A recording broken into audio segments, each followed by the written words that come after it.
Welcome back to Open Line tonight. We are talking about gun violence in America. My guest tonight is Jesse McKinney with Moms Demand Action for Gun Sense in America. We're going to jump right back into our calls. We have Mary on the line. Mary, thank you for calling in and being part of the show. What's your comment or question? I want to make a comment that first. It helps if you turn down that TV in the background because there is a delay, Mary, and then it'll just be easier. Hold on, sugar. Okay. Now, how about that? Perfect. Go ahead. My thing is, nobody is saying let's get together, let's pray, let's fast.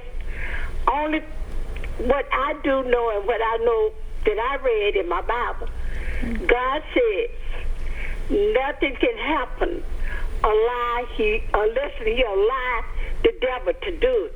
The devil have to ask God. See, that's the devil doing all of this stuff. It's not God. It's not him at all. So we really need to pray.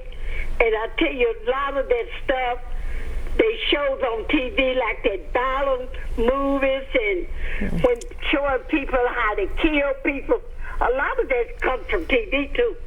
I don't let my little grandchildren look at nothing unless I can look at it with them. Yeah. I don't let them look at stuff like that. That's smart. When I was a little girl, preachers, for real preachers, they used to get out on the street.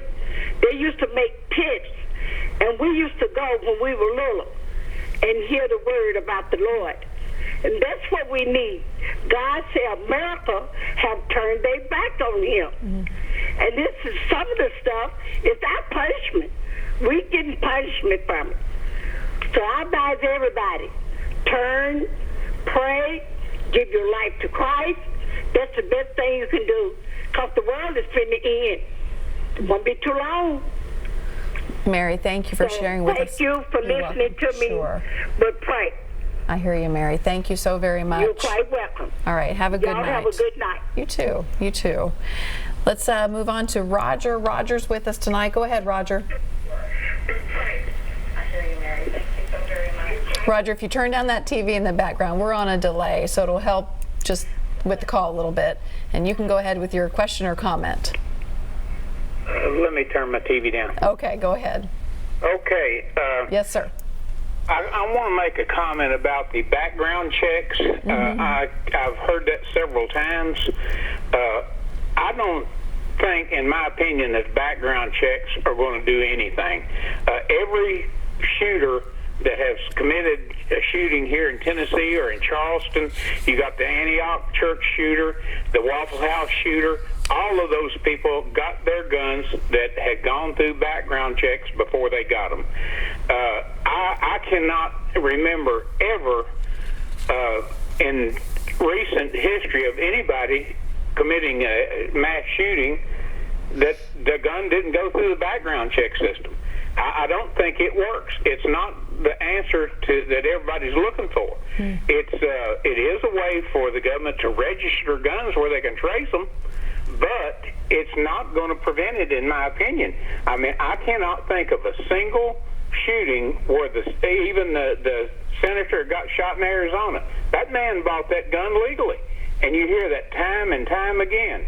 You know, he purchased the gun legally. What's the background check going to do? Well, let's ask. That's kind of my thing on that. And I'm thinking that mental health issues, the state of Tennessee turned everybody, like every other state did in the nation, out on the street, the mental health people, and there's no place to put them. Yeah. And that's a huge thing for me right now.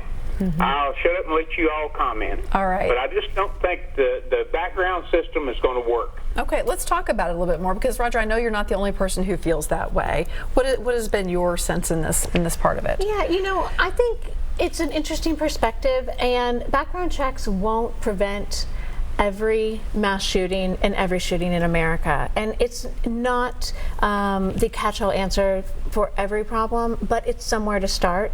And we know that, for instance, in Tennessee alone, since 1998, so in the last 10 years, more than 100,000 sales of guns have been stopped due to a background check. So someone tried to buy a gun from a licensed gun dealer and did not pass the background check, and 100,000 gun sales did not happen in the last 10 years. That's a lot. So background checks do work. They are keeping guns out of the hands of people who have dangerous histories, who are domestic violence perpetrators. So background checks do work, but they aren't the only answer, and they aren't going to catch every violent act. So I think, like I said, for me it's so important to not think about all the things that we can't do and how one action won't prevent every instance of gun violence, but to think about these are small things that we can do that will prevent some, and any life that's saved is worth it. And again, we're hearing just again from another caller the mental illness aspect of this, that it can't just be all about the guns, that there is a huge mental aspect that we are just missing the boat on.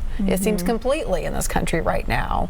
Where does the organization come in on that? Correct. I mean, I think, like I said, it's such a widespread and intersectional issue. We have activities that we're doing around the legislative side where we can do to try to legislate and pass common sense gun laws to make us safer. We have activities that we're doing around safe storage and preventing access to unsecured firearms. And then we're also working behind the scenes to help what we can to help support mental health efforts on the state and the federal level, because that is an important aspect to think about. And I think we just have to make sure we can balance all of those different ideas and things that we can do. And so addressing mental health issues is definitely important, and having that support for someone who needs help in a moment of crisis is just crucial.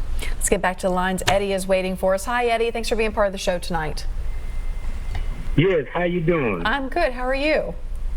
I'm doing great. Look, I'm listening to every questioning and answers, and I believe they all legitimate, and they do directly come to a solution. But the young lady that's sitting next to you, she said one thing: we got to take little bitty steps, and we got to try a little bit of some of everything. But I admire her for saying that. Now, the lady that was there before this young man was talking about the checking out background check. Now that lady there, she came up, but she mentioned we really do need to bring back our churches and get Christ back in this country. And that man that was there before her talking about how this country was, we took this country, yes we did, but this country became the greatest and most powerful country in the world. God might have said, look, do that, but you're gonna have a covenant with me. You gotta do right by yourself. Now I mention that because I'm looking at this border control and all these people trying to come over in this country. Yes, I am a black American. We've been scuffling in this country for centuries, and we're just not getting to a level in this country where we're being accepted comfortably. And we still got a lot more to do to be truly accepted.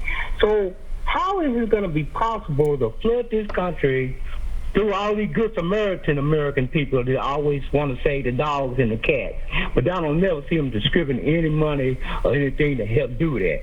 They always saying, you shouldn't do, the government shouldn't do this and treat them like this and treat them like this. But now that's not what I'm getting at. I want to go back to the young lady when she's missing that thing about making small steps and doing things a little bit at a time.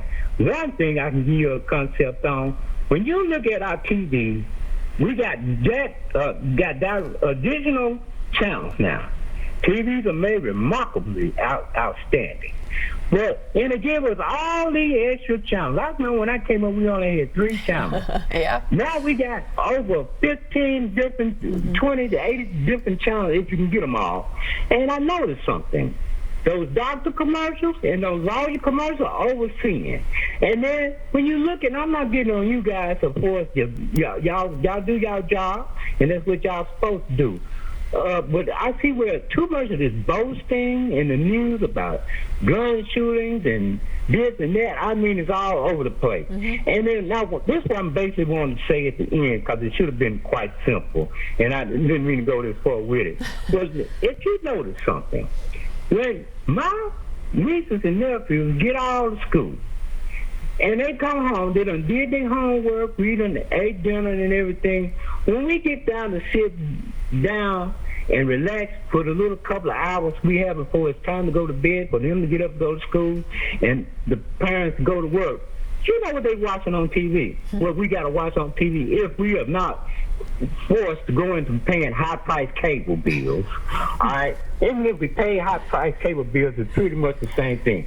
If you look at the internet too itself, this web thing that we got out, it's a great thing. But look at how the corruption coming out of these things. And we can really use the internet and the web. It's a great thing to have.